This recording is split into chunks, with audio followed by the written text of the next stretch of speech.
அதிமுக ஆட்சியில் கொண்டு வரப்பட்ட திட்டம் தாலிக்கு தங்கம் திட்டம். இதுல இவர்களுக்கு என்ன கஷ்டம்? அப்பா வீட்டுல இருந்து பணத்தை கொடுக்குறாங்க, வீட்டு பணத்தை எடுத்து கொடுக்குறாங்களே. ஏழைகளுக்கு கொண்டு வரப்பட்ட திட்டம் 2011 2021 வரைக்கும் 10 ஆண்டுல 12 லட்சம் குடும்பத்துக்கு அதிமுக ஆட்சியில் 26,000 50,000 திருமண உதவி திட்டத்தில் ஒரு பவுன் கொடுத்தோம். இன்னைக்கு ஒரு பவுன் 80,000 ரூபாய்க்கு விற்குது.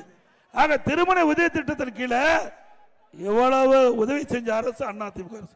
12 லட்சம் குடும்பத்தை வாழ வைத்த அரசாங்கம் அதிமுக அரசாங்கம்.